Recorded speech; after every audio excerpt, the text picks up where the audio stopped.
Hey there, everybody. This is Mike with Soundstage EDU, and there's something I've been thinking about for a while now. It's been sitting in the back of my mind every time I hear someone say nobody wants to volunteer anymore, or that parents just don't care. And if you hear that noise in the background, I apologize right off the bat. It's hot. It's summertime. It gets hot in this office, and I have a fan running behind me. And you know what? This is real life. I'm not turning it off. It's 6 o'clock at night, and it's probably 87 degrees in my office, despite the air conditioning being on. But let's get back to it. How often do you hear nobody wants to volunteer anymore, or that parents just don't care? Or my personal favorite, we've asked everybody. I mean, have you? Have you really? Or have you simply opened the door and expected people to walk through it? Have you simply blasted a post on Facebook or on some social media app and said, we've asked everybody? Because I guarantee you didn't if you did that. Today, I want to challenge something that almost every booster organization, every PTO, every theater board, every music program, and honestly, every community organization gets wrong. Because I don't think we have a volunteer problem. I think what we have here is an invitation problem. When people hear the word volunteer, they immediately picture the loud parent, the outgoing one, the one that knows everyone, the one that's comfortable standing in front of a room. But what about everyone else? What about the quiet dad? That's me. What about the introverted mom? The parent that works from home? Again, that's me. What about the grandparent? What about the engineer, the accountant, the photographer, the electrician, the project manager, the graphic designer, the HR professional, the retired military member, the welder, the software developer, the nurse, the CPA, the attorney, the doctor, the therapist, the person amongst you who has an incredible gift that nobody has ever bothered to even discover. One of the saddest things that I've seen over the years is how often organizations recruit hands instead of people. Hey, can you work concessions? Can you pull a trailer? Can you chaperone? I mean, listen, those things matter. I don't want to discount those. But that's not who that person is. Imagine being an accountant, and after 20 years of building financial systems, the only thing anyone ever asked you to do is carry cases of water.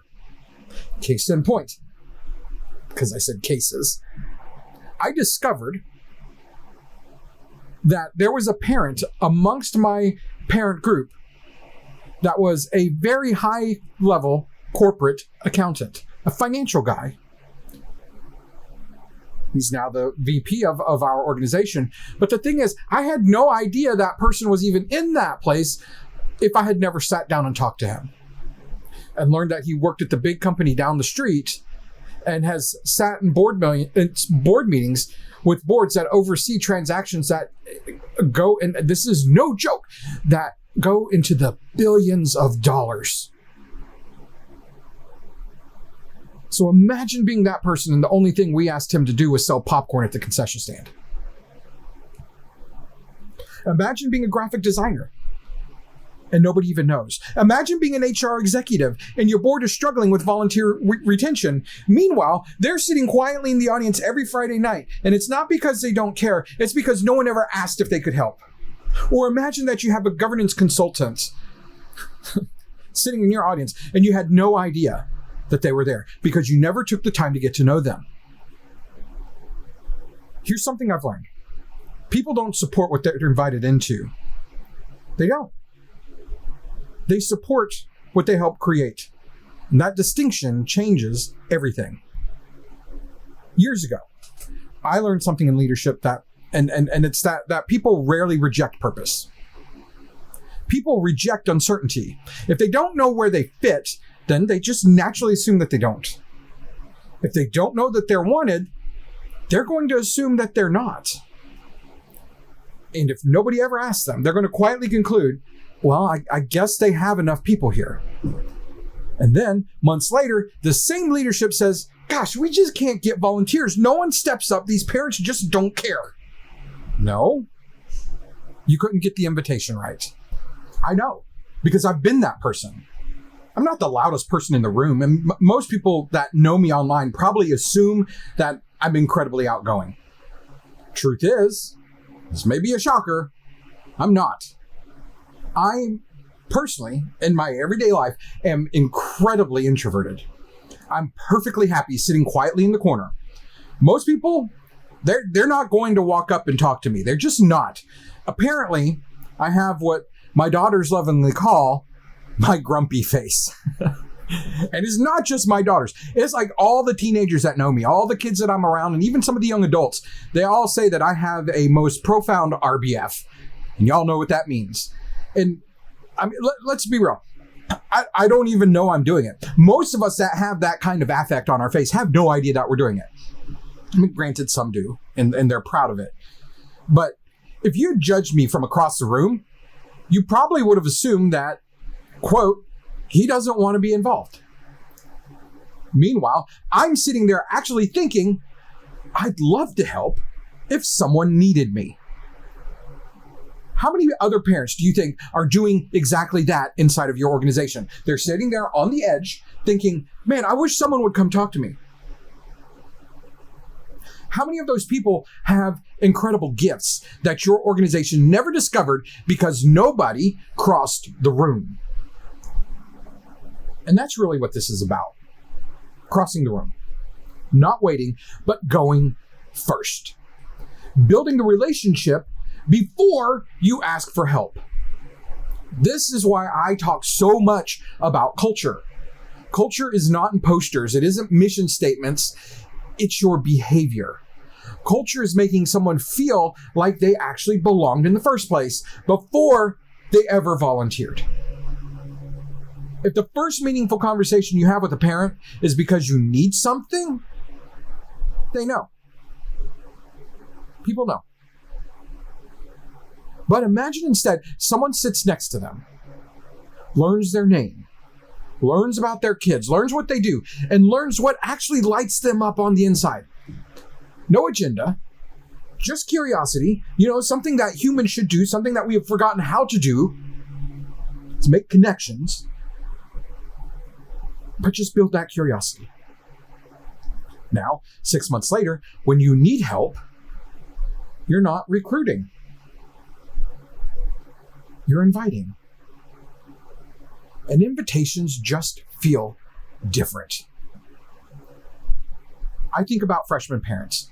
They're scared to death. They don't know anybody. They're wondering where they actually fit or why they're there. They're not trying to say the wrong thing. They're wondering if everyone already has their friend groups. Do you know what one invitation can do?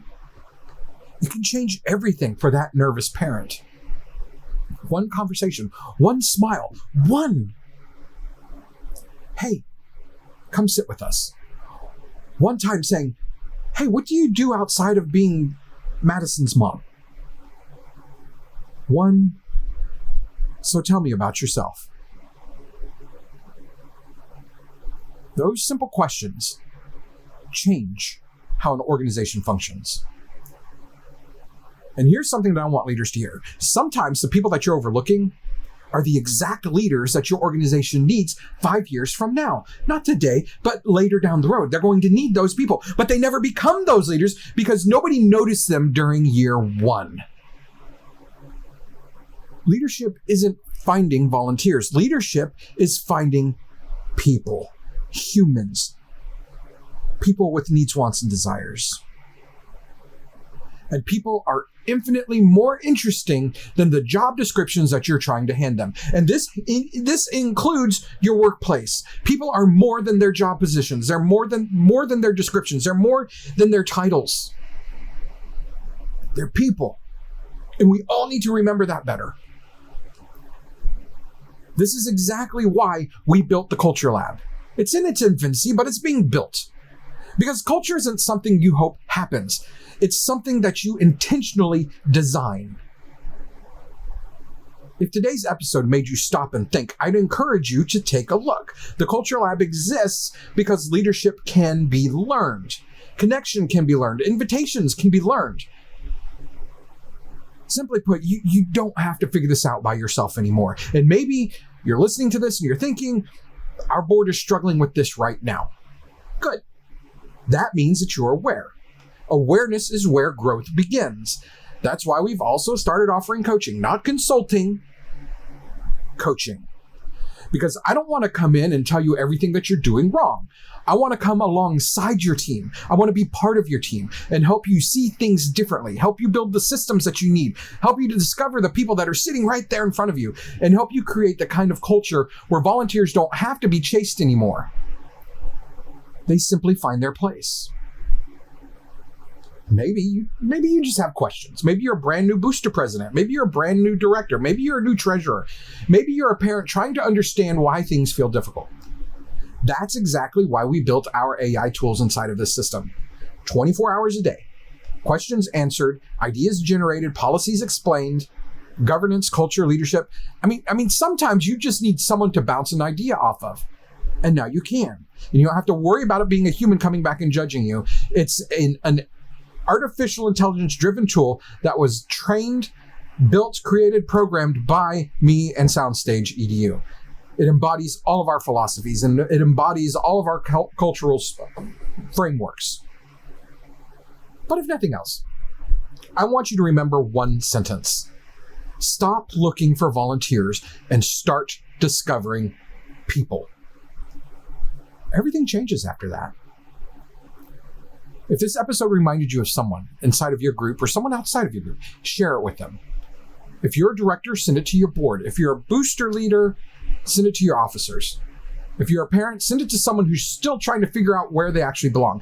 Because someone out there is quietly sitting in the back of the room wondering if anyone would notice if they showed up.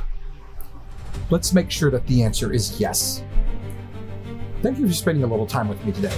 If you haven't already, follow the podcast, follow the socials, follow the TikTok, follow the Instagram. We don't do much on Instagram right now, but I'm trying to get better at that. But follow along so that you don't miss future conversations like this. Share it with your board, your fellow parents, and your directors. Every share helps us reach another adult who influences the life of a young person. And if you're ready to go deeper, there are a few ways that you can plug into the Soundstage EDU community. We've got the Culture Lab if you want to intentionally build healthier, stronger organizational leadership and culture. AI leadership tools. If you need practical guidance, answers, and resources whenever questions come up, those are there for you all the time. And of course, we have one-on-one coaching if you want someone to come alongside your leadership team and help you grow. Not by taking over, but by helping you become the leaders your students deserve. Because that's what this mission has always been about. Helping the adults around the young people become the leaders those young people deserve. So until next time, let's keep raising the bar together.